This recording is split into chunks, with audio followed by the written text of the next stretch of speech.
Alright everyone, it's time to sit down and have a serious chat. We've followed Disney Lorcana since its inception on this channel, and while for the most part I've been an overwhelming believer and really enjoyed everything Lorcana has brought to the table, I think I have to finally admit that I'm changing a very key stance of mine on Disney Lorcana. But not just out of the blue. We're going to take a look at a lot of the Lorcana data and information and why I'm making this massive change, and I think more people should too. Alright, it's going to be a tough one, so let's go. So anytime I change a major stance or a belief in a trading card game, I have to have a lot of information and see a lot of the things in the world around me that make me do so, and Lorcana is no exception, because here we track every single sold listing of sealed product on TCG Player, and I feel like I have to scream this into the microphone every time. It's not indicative of the entire market, but comparing the same game sold to the same audience on the same platform seems like a viable comparison, provided you remember the ecosystem that you live in at a given time. So that's what we're going to do today when we talk about what I'm changing my mind about when it comes to Disney Lorcana. If you like stuff like this, make sure you hit that subscribe button, because for a small channel like mine, it means everything. Everyone who clicks those buttons really helps me a ton, and I appreciate each and every one of you. But without further ado, we have to head over to cardboardfinance.com, where we have collected Shimmering Skies data, and I gotta tell you, it follows a trend that, while we may have saw coming, is concerning. Shimmering Skies is selling a little more slowly than Ursula's Return or its early predecessors, the Big Early 3, and yes, Into the Inklands is a member of the Big Early 3, as these products sold extremely well, and Shimmering Skies, continues to lag behind, much like Return did. Now, there is a caveat here, and like I said, remember, it's important to remember our caveats. The caveat here is that there was a major announcement upon Ursula's Return that said, hey, if you sell Lorcana and you sell early in the secondary market on something like TCG Player, you will be banned. We're going to get you out of here. You're done. And so that definitely changed how the secondary market feels about a product. We'll see how long that lasts in the ecosystem of something as big as Lorcana. But even with that being the case, when we go to the comparison tool and we pull up the pre-release information for Shimmering Skies and Ursula's Return, as we can compare pre-releases of any games here on the comparison tool, and we select, like we said, the pre-release configuration, we notice that Shimmering Skies pre-sold a significant amount of product less than even Ursula's Return after the big announcement. And tools like this are super fun. I want to do a little quiet brag here. Cardboardfinance.com has actually collected, I think now, the total. Let's find out. I think it's $40 million total in Magic the Gathering sales, and almost 500,000 boxes sold across all TCGs we track. So big shout out to the channel members for $5 a month down below who support this. If you like this vision, click that button and help out. It helps me pay for server costs, so it doesn't all come out of my pocket.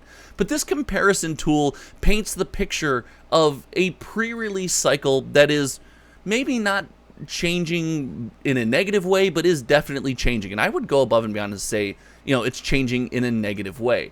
Listen, if you thought that we were going to continue the magic that was Disney Lorcana, the first chapter, if you thought that everything was going to look like this all the time, a product that sells over 1,000 boxes, 1,000, sealed products a month, to this day, month by month, on TCG Player, I would think you are fooling yourself. As some of the hype dies down, the early investor bros or people that think they can make a quick buck on the game move on out, and it's just the people who want to play and collect, which Lorcana attracts a good amount of both. I think we are reaching a more normalized vision, a more normalized, community size when it comes to sales.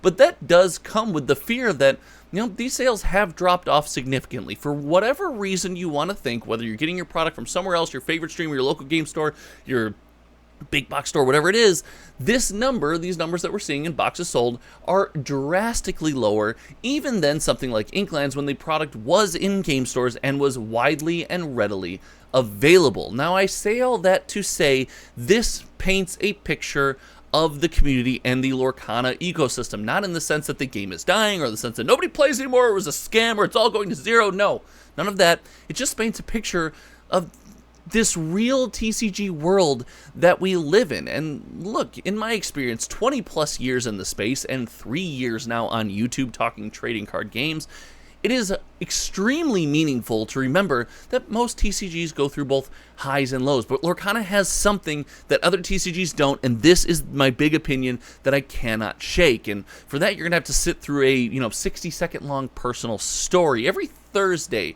my daughter, who's almost 2, almost early happy birthday next month, roughly 1 month from now, she's almost 2, we went to the game store. We went down to the store and we sat down, we were driving around, just kind of having some daddy-daughter time. We were playing at a park for a while, we went running on a trail. Then on the way home, we passed a game store and we walked in and she saw the Aladdin deck box. I have pictures that I don't really like to put pictures of my kid, but I'll tell more about the story in the Discord that I'll link below. But I really do love how excited she got to see this deck box. And so we bought a couple packs and sat down at the game store table, and she had me open cards, was naming Disney characters, putting the cards in her box just all by herself, completely unprompted by me. I'm not a pushy dad. I don't care if she likes TCGs or not. It's cool if she does, but I'm not going to push for that. I'd rather her be healthy and run around and all that fun dad stuff. I digress. This moment was exciting, and it was also eye-opening. When we look at something like Pokemon, we look at something like early Magic, as much as the game has to have success and be around, and really, you can never recreate those. You can never strike lightning twice in that sense. The world is much different. You're never going to have another Pokemon or another Magic the Gathering.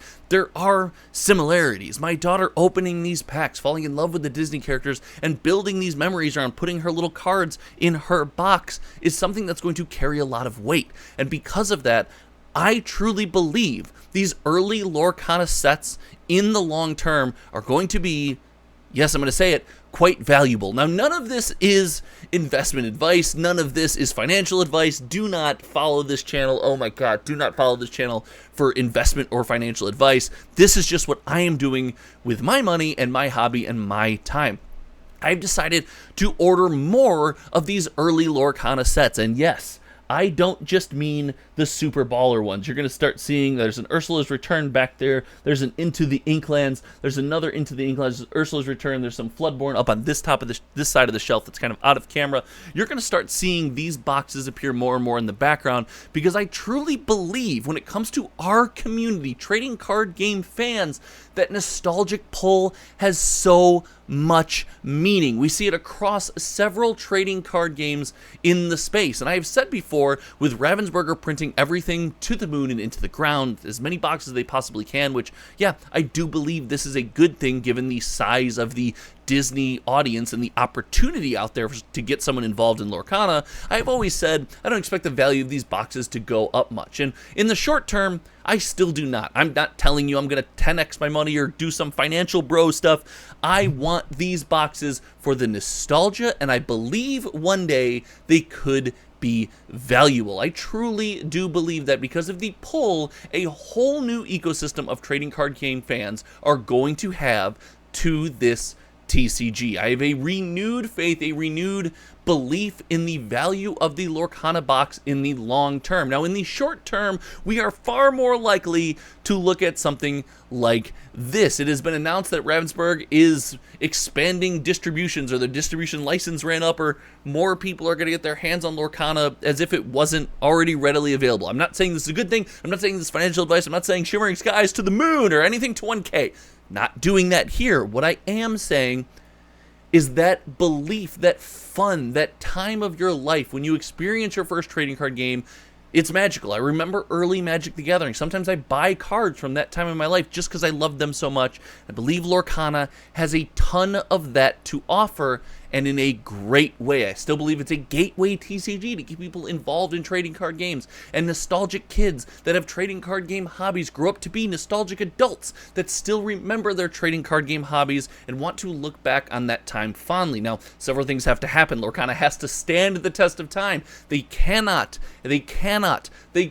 print so much product that they completely tank their market in the short term, because then, as we've seen before, there will be no long term. I have renewed respect for the long-term value of these boxes based on just the joy I see in my own kid's face and the joy I feel as a father watching her have that amount of fun and enjoy that. And yeah, she's a kid. She can change her mind any 2 seconds. But for every kid that changes their mind, There'll be a kid that doesn't, and there'll be a new trading card game fan born, and a new, tree rooted in the TCG ecosystem. So as you start to see more Lorcana pile up behind me, no, I do believe in the long term, these are going to be really cool things to have. One day in my life, they might be hard to get, and I'm excited to get my hands on them in the short term. So that's all today. It's a big shift for me. I never thought I would be collecting Lorcana sealed boxes because they're always so rarely available. Ravensburg prints so many of them, and I don't believe there's any sign of that slowing, but I do think that long term is going to be something cool. I hope you learned something today. I hope you had some fun with the data. I hope you clicked all the YouTube buttons down there, because like I said, I'm racing to 10K, but like in the ecosystem of YouTube channels, a small channel like mine needs all the help it can get when it comes to clicking the buttons, the likes, the shares, the fun stuff. So thank you again for hanging out today. Until next time, you all know me. My name is Josh, and well, we'll see you around. Goodbye.